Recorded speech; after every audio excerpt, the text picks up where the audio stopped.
Hi hello welcome to my channel.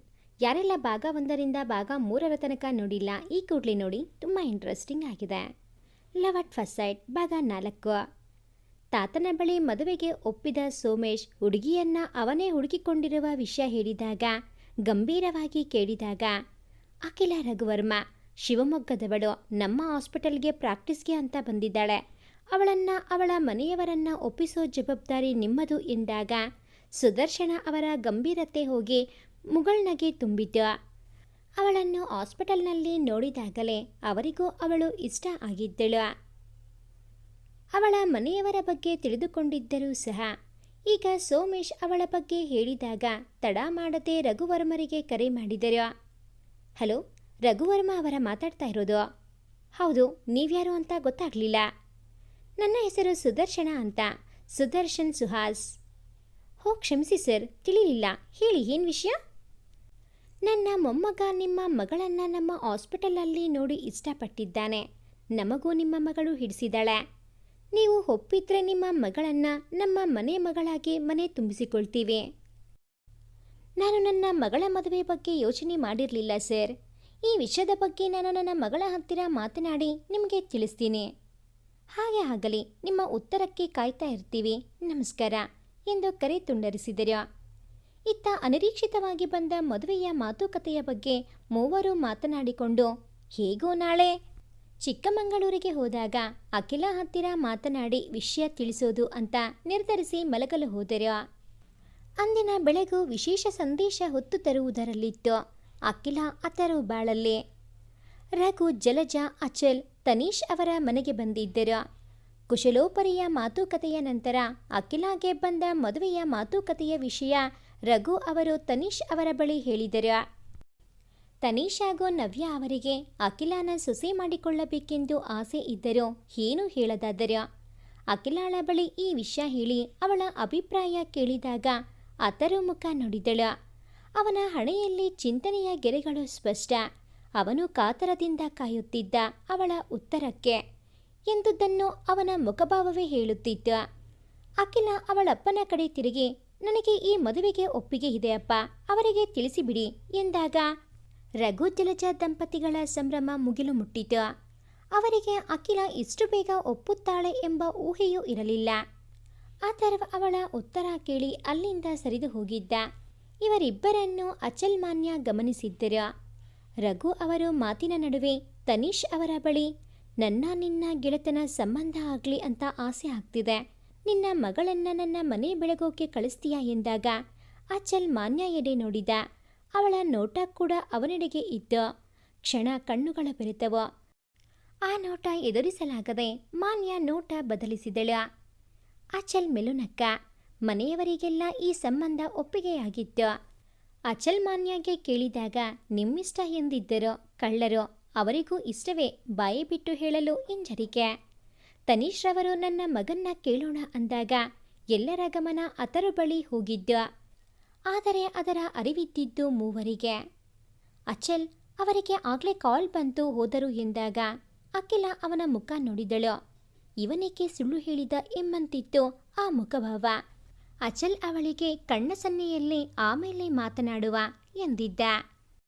Raghu ಅವರು ಸುದರ್ಶನ್ ಅವರಿಗೆ ಕರೆ ಮಾಡಿ ಅಖಿಲ ಒಪ್ಪಿರುವ ವಿಷಯ ತಿಳಿಸಿ ತಾವೀಗ ಚಿಕ್ಕಮಗಳೂರಿನಲ್ಲಿಯೇ ಗೆಳೆಯನ ಮನೆಯಲ್ಲಿ ಇರುವ ವಿಷಯ ತಿಳಿಸಿದಾಗ, ನಾವು ಹಿಂದೆ ಹೆಣ್ಣು ನೋಡೋಕೆ ಬರ್ತೀವಿ, ನಿಶ್ಚಿತಾರ್ಥ ಬೇಡ, ನೇರವಾಗಿ ಮದುವೆ ಮಾಡಿ ಮುಗಿಸೋಣ ಎಂದು ಅವರೆಂದಾಗ ಯಾಕಿಷ್ಟೋ ಅವಸರ ಎಂದು ಕೇಳಬೇಕೆನಿಸಿದರೂ ಕೇಳದಾದರು. ಸರಿ ಎಂದಷ್ಟೇ ಹೇಳಿ ಕರೆ ತುಂಡರಿಸಿ ಅವರೇಳಿದ ವಿಷಯ ಹೇಳಿದರು. ತನೀಶ್ ರವರು ಅವರ ಪತ್ನಿ ನವ್ಯ ಅವರಿಗೆ ಸಿದ್ಧತೆ ನಡೆಸಲು ಹೇಳಿದರು. ಅಖಿಲ, ಅಚಲ್, ಮಾನ್ಯ ಅಲ್ಲಿಂದ ದೊಡ್ಡವರ ಮಾತಿನ ಮಧ್ಯೆ ನಾವ್ಯಾಕೆ ಎಂಬಂತೆ ಮರೆಯಾದರು. ಅಖಿಲ ಈಗ ಅತರ ಜೊತೆ ಮಾತಾಡಬೇಕಿತ್ತು. ಆದರೆ ಅಚಲ್ ಮಾನ್ಯ ಜೊತೆಗೆ ಇದ್ದಿದ್ದರಿಂದ ಏನು ಮಾಡುವುದು ಎಂದು ಯೋಚಿಸುತ್ತಿದ್ದಳು. ಅಚಲ್ ಮದುವೆ ಪ್ರಸ್ತಾಪವಾದಾಗಿಂದಲೂ ಅವಳನ್ನು ಗಮನಿಸುತ್ತಲೇ ಇದ್ದವ. ಈಗ ಏನಾಯಿತು? ಯಾಕೆ ಹೀಗಿದೆಯಾ? ನಿನಗೆ ಈ ಮದುವೆ ಇಷ್ಟ ಇದೆ ಅಲ್ವಾ ಎಂದು ಪ್ರಶ್ನಿಸಿದ್ದ.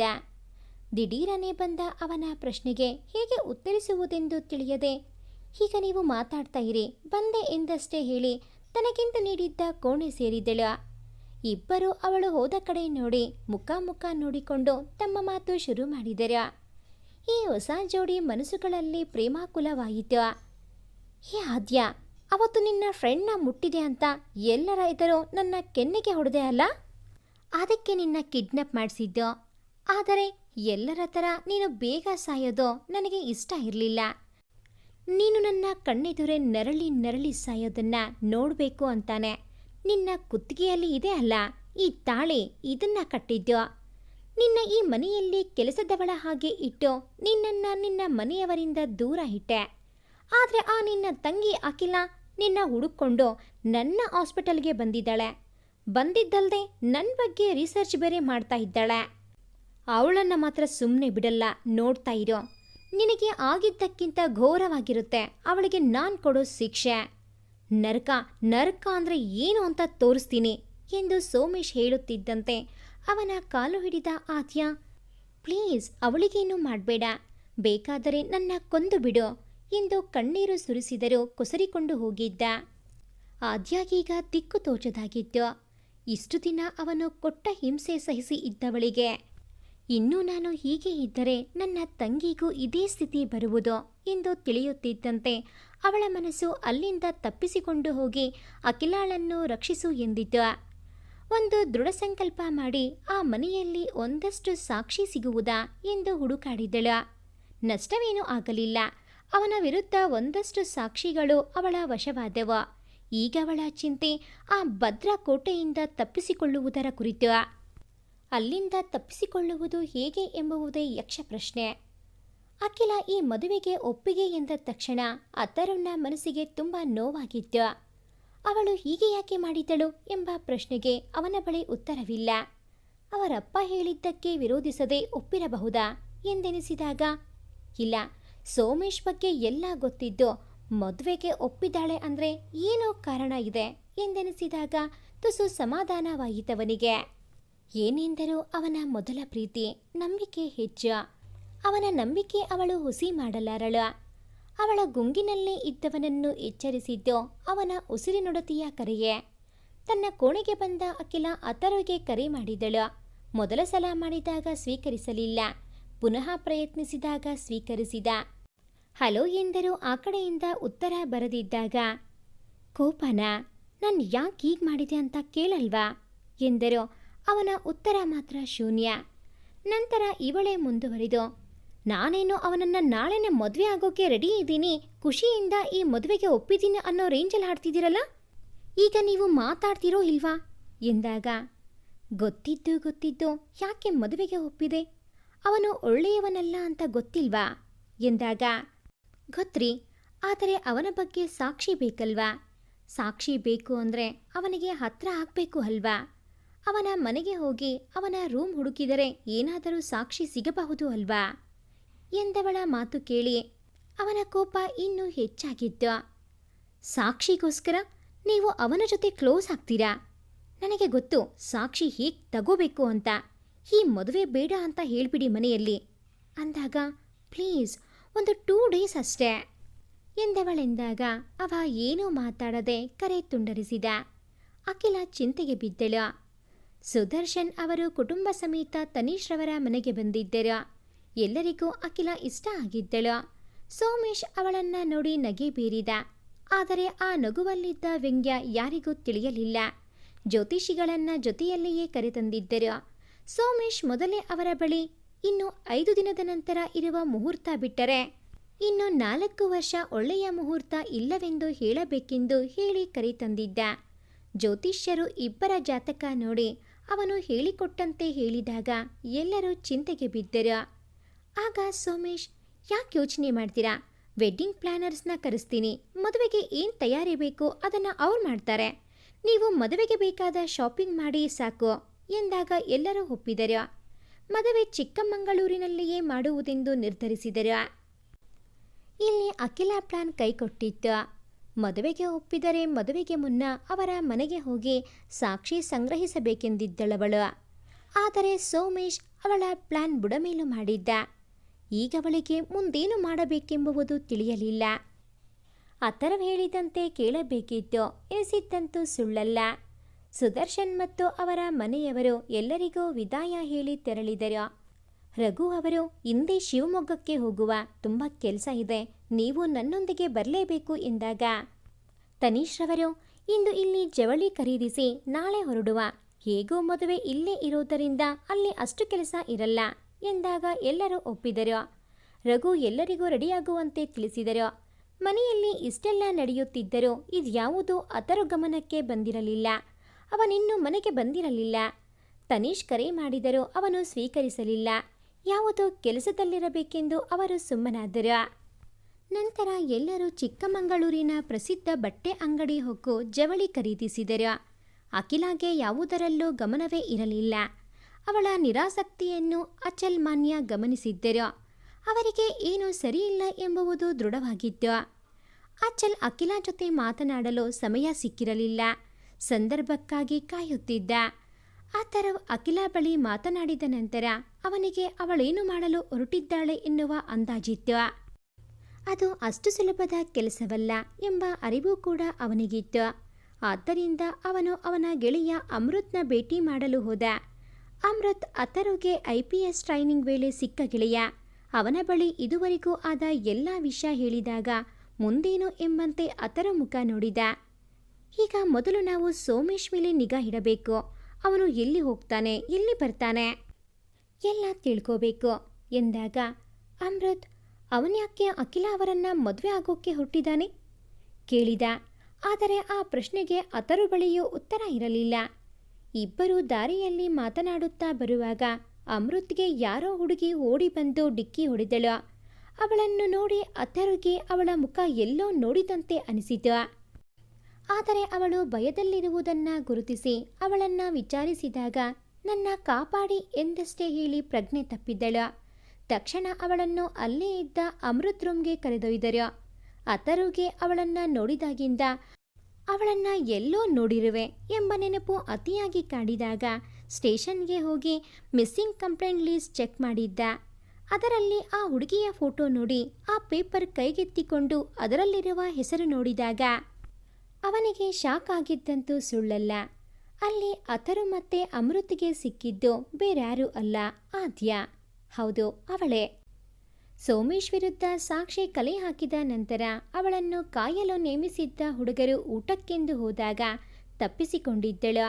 ಆದರೆ ಅಷ್ಟರಲ್ಲಿ ಅವರಲ್ಲೊಬ್ಬ ಅವಳು ಓಡಿ ಹೋಗುತ್ತಿರುವುದನ್ನು ನೋಡಿ ಎಲ್ಲರನ್ನೂ ಕೂಗಿ ಅಟ್ಟಿಸಿಕೊಂಡು ಬಂದಿದ್ದರು. ಅವರಿಂದ ತಪ್ಪಿಸಿಕೊಳ್ಳಲು ಸಿಕ್ಕ ರಸ್ತೆಯಲ್ಲಿ ಓಡುವಾಗ ಅಥರು ಅಮೃತ್ಗೆ ಸಿಕ್ಕಿದ್ದಳು. ಓಡಿ ಬಂದಿದ್ದ ಸುಸ್ತಿಗೆ ಪ್ರಜ್ಞೆ ತಪ್ಪಿದ್ದಳು. ಅಥರುಗೆ ಅಖಿಲಾ ಇವಳ ಹುಡುಕಾಟಕ್ಕಾಗಿಯೇ ಇಷ್ಟು ರಿಸ್ಕ್ ತೆಗೆದುಕೊಂಡಿರುವುದು ಎಂಬುದರ ಅರಿವಾಗಿತ್ತು.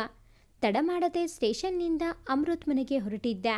ಇತ್ತ ಪ್ರಜ್ಞೆ ಇಲ್ಲದೆ ಮಲಗಿದ್ದವಳ ಮುಖದ ಮೇಲೆ ನೀರು ಚಿಮುಕಿಸಿ ಎಚ್ಚರಿಸಿದರು ಅಮೃತ್.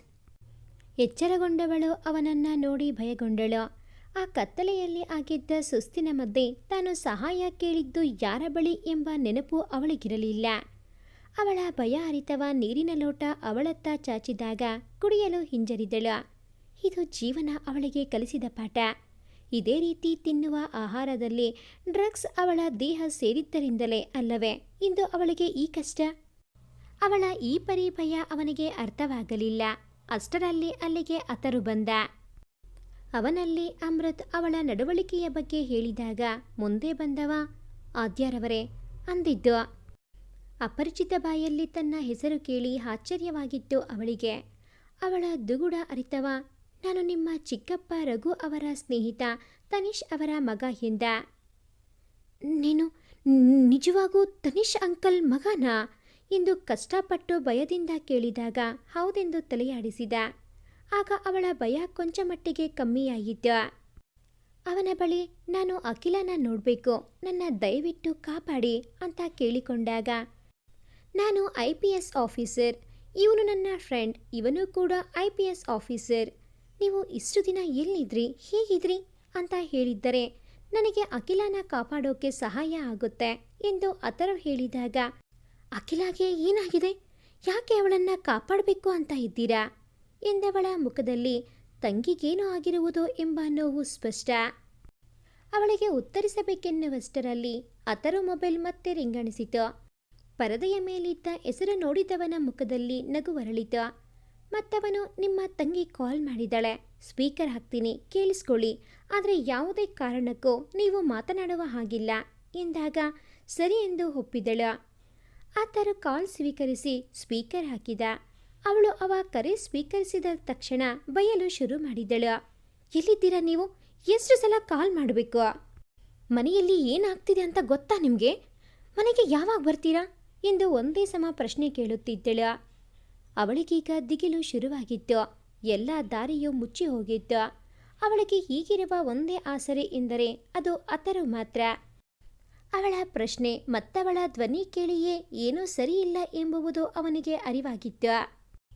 ಏನಾಗಿರಬಹುದು ಎಂಬ ಯೋಚನೆಯಲ್ಲಿದ್ದವನನ್ನು ಎಚ್ಚರಿಸಿದ್ದು ಅವಳ ದನಿಯೇ. ಅತರು ಎಂದವಳು ಮೊದಲ ಬಾರಿ ಅವನ ಹೆಸರನ್ನು ಕರೆದಿದ್ದಳು. ಇಹಕ್ಕೆ ಬಂದವ, ಹೇಳು, ನಾನಿವತ್ತು ಮನೆಗೆ ಬರಲ್ಲ, ನಾಳೆ ಬರ್ತೀನಿ ಎಂದಾಗ, ನಾಳೆ ಯಾಕೆ, ಇನ್ನೆರಡು ದಿನ ಬಿಟ್ಟು ನೇರ ಮಂಟಪಕ್ಕೆ ಬನ್ನಿ ಎಂದಿದ್ದಳು. ಅವಳಿಗೀಗ ಕೋಪ ಅವನ ಮೇಲೆ. ಅವಳು ಮಂಟಪಕ್ಕೆ ಬನ್ನಿ ಎಂದಿದ್ದು ಕೇಳಿ ಗೊಂದಲಕ್ಕೆ ಬಿದ್ದನವ. ಏನು ಹೇಳ್ತಾ ಇದೀಯಾ? ಮಂಟಪಕ್ಕೆ ಯಾಕೆ ಎಂದಾಗ, ಇನ್ಯಾಕೆ, ನನ್ನ ಮದುವೆಗೆ. ಆ ಸೋಮೇಶ್ ಏನೋ ದೊಡ್ಡ ಪ್ಲಾನ್ ಮಾಡಿದ್ದಾನೆ. ಇನ್ನು 5 ದಿನದಲ್ಲಿ ಮದುವೆ ಫಿಕ್ಸ್ ಮಾಡಿದ್ದಾನೆ. ನನ್ನ ಪ್ಲಾನ್ ಎಲ್ಲ ಹಾಳಾಯಿತು. ನಾಳೆ ನಾವು ಊರಿಗೆ ಹೋಗ್ತಾ ಇದ್ದೀವಿ.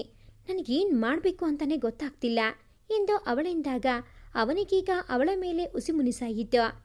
ನಾನು ಹೇಳಿದ್ದೆ ತಾನೇ ಇದೆಲ್ಲ ಬೇಡ ಅಂತ, ಈಗ ಅವನನ್ನೇ ಮದುವೆ ಆಗು ಎಂದು ಕರೆ ತುಂಡರಿಸಿದ.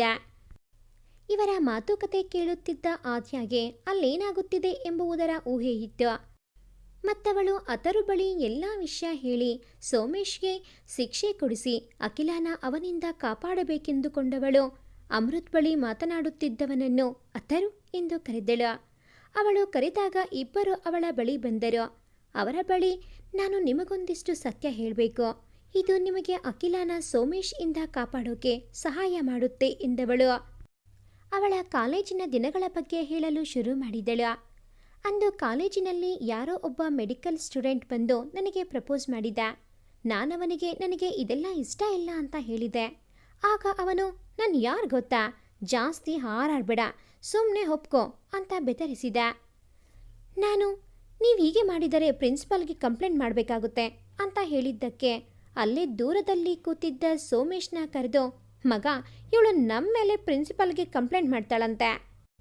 ನನಗಂತೂ ತುಂಬ ಭಯ ಆಗ್ತಾ ಇದೆ ಮಗ ಅಂತ ಹೆದರಿದವನಂತೆ ನಟಿಸಿ ನಂತರ ಅವರೆಲ್ಲ ಜೋರಾಗಿ ನಗಲು ಶುರು ಮಾಡಿದರು. ಆಗ ಅವರ ಮತ್ತೆ ಇದ್ದ ಸೋಮೇಶ್ ನನ್ನ ಬಳಿ ಬಂದು, ಏನೇ ಕೊಬ್ಬ ನಿನಗೆ, ನಮ್ಮ ಹತ್ರ ಇದೆಲ್ಲ ಇಟ್ಕೋಬೇಡ. ಅವನು ಪ್ರಪೋಸ್ ಮಾಡಿದ್ರೆ ನೀನು ಹ್ಞೂ ಅನ್ಬೇಕು. ಅದನ್ನು ಬಿಟ್ಟು ಗಾಂಚಾಲಿ ತೋರಿಸಿದ್ಯೋ ಪನಿಷ್ಮೆಂಟ್ ತುಂಬ ಕೆಟ್ಟದಾಗಿರುತ್ತೆ ಅಂತ ಹೆದರಿಸಿದ. ಆದರೆ ನಾನು ಹೆದರಲಿಲ್ಲ. ನನಗೆ ಇಷ್ಟ ಇಲ್ಲ, ಅದಕ್ಕೆ ಇಷ್ಟ ಇಲ್ಲ ಅಂದೆ. ನಿಮಗೇನ್ರಿ ಸಂಬಂಧ ಅಂದಾಗ, ಓ ಹಾಗಾ, ಸರಿ, ಹಾಗಾದರೆ ಅವನು ಬೇಡ, ನಾನು ಓಕೆನಾ. ಆದರೆ ನಾನು ಈ ಐ ಲವ್ ಯು ಎಲ್ಲ ಹೇಳಲ್ಲ, ಏನು ಮಾಡ್ತೀನಿ ಗೊತ್ತಾ ಎಂದವನು ಅಷ್ಟು ಜನರ ಎದುರಿಗೆ ನನಗೆ ಕಿಸ್ ಕೊಡಲು ಬಂದ. ಆಗ ಅವನಿಂದ ದೂರ ಸರಿದವಳು ಅವನ ಕೆನ್ನೆಗೆ ಬಾರಿಸಿದೆ. ಇಡೀ ಕಾಲೇಜ್ ಮುಂದೆ ಅವನಿಗೆ ಅವಮಾನ ಆಯಿತು. ಅದೇ ನಾನು ಮಾಡಿದ ದೊಡ್ಡ ತಪ್ಪು ಎಂದು ಹೇಳಿ ಬಿಕ್ಕಿದಳು. ಸೋಮೇಶ್ ಮತ್ತು ಅಖಿಲ ಮದುವೆನ ಆತರು ನಿಲ್ಲಿಸ್ತಾನ? ಸೋಮೇಶ್ ಹೆಣ್ಣು ಮಕ್ಕಳನ್ನ ಯಾಕೆ ಕಿಡ್ನಾಪ್ ಮಾಡ್ತಿದ್ದದ್ದು? ಕಾಯ್ದು ನಿರೀಕ್ಷಿಸಿ. ಭಾಗ 5 ಮುಂದುವರಿಯುತ್ತದೆ. ಭಾಗ 5ರ ನೋಟಿಫಿಕೇಷನ್ಸ್ ನಿಮಗೆ ಬರಬೇಕು ಅಂತ ಅಂದರೆ ಈ ಕೂಡಲೇ ಈ ಚಾನಲ್ಗೆ ಸಬ್ಸ್ಕ್ರೈಬ್ ಆಗಿ.